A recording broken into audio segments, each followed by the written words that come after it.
మీరు నా కోసం ఒక 2 మినిట్స్ టైం కేటాయించి వీడియో చూడండి. మీకు ఒక అద్భుతమైన కర్రీ రెడీ అవుతుంది. ఈరోజు మనం cabbage and egg bhurji ready చేసుకున్నాము. సో ముందుగా క్యాబేజీని ఇలా సన్నగా తరుక్కోండి. సన్నగా తరుక్కుంటేనే కర్రీ కొంచెం టేస్టీగా మంచిగా ఉంటుంది. మనం కూరగాయలు కట్ చేసే విధానం కూడా ఉంటుందండి. క్యాబేజీని ఇలా సన్నగా తరుక్కున్నాక పక్కకు పెట్టేసుకోండి. పక్కకు పెట్టుకున్నాక ఆనియన్ కూడా సన్నగా తరుక్కోండి. కట్ చేసుకోండి సన్నగా. అది ఎంత సన్నగా ఉంటే అంత మంచిది. నాకు వచ్చినట్టు నేను కట్ చేసిన కరివేపాకు కట్ చేసుకోండి. నెక్స్ట్ పచ్చిమిర్చి కూడా కట్ చేసుకోండి. ఇప్పుడు ఇందులో ఒక 3 ఎగ్స్ తీసుకోండి, పక్కకు పెట్టేసుకోండి. ఇప్పుడు ఒక గిన్నె తీసుకొని అందులో ఆయిల్ పోసుకోండి.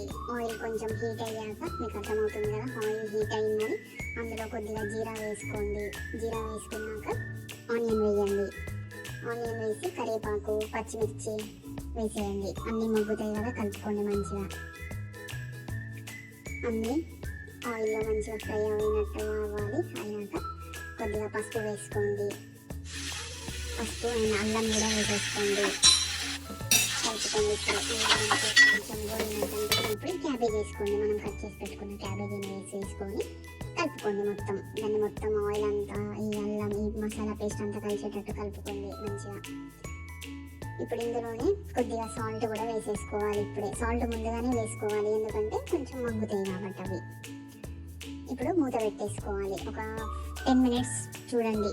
హై ఫ్లేమ్ టు లో ఫ్లేమ్లోకి పెట్టేసి మూత పెట్టుకొని ఇలా వాటర్ పోసుకోండి, ఎందుకంటే తొందర మగ్గుతాయి.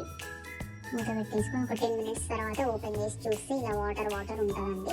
అయినా ఏం కాదు, మళ్ళీ మూత పెట్టుకొని మళ్ళీ చూసుకున్నాక ఇలా ఎగ్స్ వేసుకోండి. ఒక 4 ఎగ్స్, నేను 4 వేసుకున్నా. హై ఫ్లేమ్ పెట్టేసి కలుపుతూనే ఉండండి.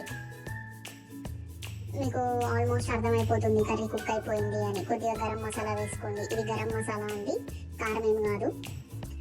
వేసుకున్నాక కూడా హై ఫ్లేమ్ పెట్టి కలుపుతూ ఉండండి. కలిపితే మీకు అర్థమవుతుంది ఏంటి ఎలా చేయాలి అని.